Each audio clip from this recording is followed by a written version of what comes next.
Robert, I was thinking when I was putting this together, when we did the World War III conference, the one in here in Los Angeles. So 2 years ago, someone had come up to you and said, this is all about China, but you're a guy who talks about Islam. It doesn't seem like Islam is much of a problem anymore. Do you remember that? And No, but I believe you. yeah. Well, yes. And you said, well, it seems that way, but they are very aligned in what they require of people, and it's Yeah. utter obedience. What, head like a raisin?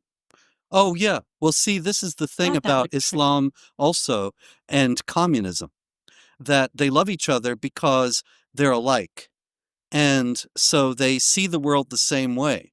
And what they want is an authoritarian state. As the late, great David Horowitz said, inside every progressive is a totalitarian screaming to get out. Yes. And that is, there's a whole lot in that phrase when you think about it, that all these people that say they just want peace and equality and understanding, they will start to kill you. And now we're seeing that with the violence, the anti-Semitic violence that's on the rise, and the leftist politicians being increasingly open and unapologetic.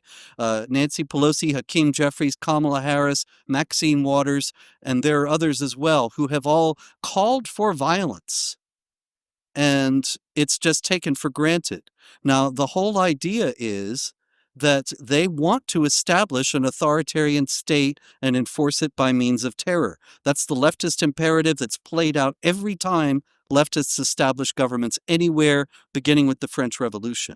Now, that's what Islam does, because the Sharia, the law of Islam, is a slow motion reign of terror, where they don't come in and kill everybody to terrorize the populace into submission. That's what the communists do. But when they come in and establish their rule, and then you criticize them, you get beheaded. You steal something, you get your hand cut off. You commit adultery, you get stoned to death. And all of these things terrorize the public into submission. And so the whole idea is, once again, authoritarianism enforced through terror. And so that's why the left and Islam love each other. And Islam is also quite authoritarian. What Karen was referring to was a hadith in which Muhammad, the prophet of Islam, says, obey your ruler even if he's an Ethiopian with a head like a raisin. And that's often quoted to say, look what a racist Muhammad was. That's fine. That's true. And that's important. But what's even more important is that he's saying, obey your ruler even if he's the most outlandish person you can think of. In other words, blindly obey whoever's in charge. And you notice that Islamic countries are all authoritarian. They're not a bunch of secular republics. And that's not an accident, comrade, as the Marxists say. Amen. Yeah. Frank? Well, I don't know what to add to that other than to say that if you accept the premise that each and every one of these entities is intent on dominating everybody else, it can't end well unless they are defeated. And I think this point's been made by both Robert and Trevor. And what I find, well, distressing is too mild a term. Appalling is closer to the mark, is that we are, in this moment, we are making history in this moment. And sometimes that's obvious and sometimes not so much, but there's no getting around it. By foregoing the opportunity that Israel has created to finish the job, most especially with respect to Iran, which is, as everybody knows, the head of the snake, but also in Gaza, and arguably in Lebanon and Yemen and other parts of the region as well.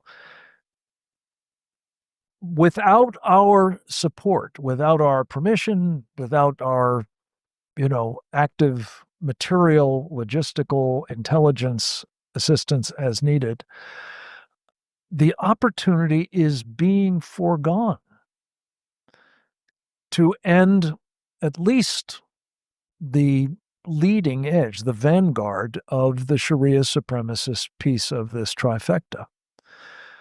And in so doing, to change the Middle East and I believe the world quite dramatically. As Karen mentioned, we spend a lot of time talking about China.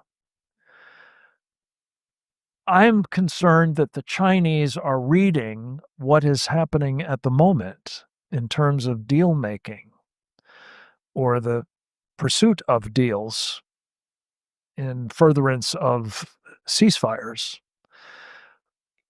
is almost certainly increasing the prospect that the Chinese will be emboldened to think they too can get away with murder in their part of the world, or maybe even here, folks. Right. And as Karen knows, these guys have heard me say elsewhere, just as one data point about why that is so alarming, is that in the space of the 4 years that Biden was operating and the border was open, we've reason to believe that somewhere, and the numbers vary wildly, the lowest I've heard is about 10,000. The highest I've heard is about 150,000 Chinese soldiers have been insinuated into this country and are presumably here awaiting orders to act against us. So what I wanted to just, introduce into this conversation as part of, the excellent expertise that these guys bring to bear is to talk about this prospect that this is not a problem elsewhere. This is very much a problem here, whether it's the Reds, the Chinese, their soldiers, their leftist, democratic socialists, and other communist allies, the Sharia supremacists, and God only knows how many of the, pick a number, Donald Trump says 20 million, I think, who also came into the country are jihadists. Right. Exactly. Anybody got a guess? I don't know. But it's more than zero, that's for sure. And then on top of that, we know for sure that about 70, maybe 100,000 were brought here from Afghanistan in the wake of that debacle. And by the way, legally insinuated into this country, put on military bases, from which, when they were tired of it, they migrated elsewhere into the country. They being not, as we were told to some extent at the time, the people who fought alongside us in Afghanistan, those were the people who could get on the planes. And the determination as to whether you got on the planes was made by the Taliban.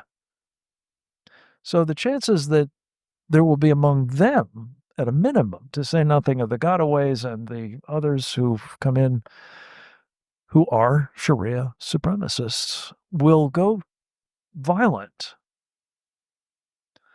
alongside, quite possibly, the people that Robert has said, they get along with, at least temporarily, is very high. And this gives incredible urgency and timeliness to this conversation, because we do need to spend some time, and we will, I think, Yeah. talking about what we do about this.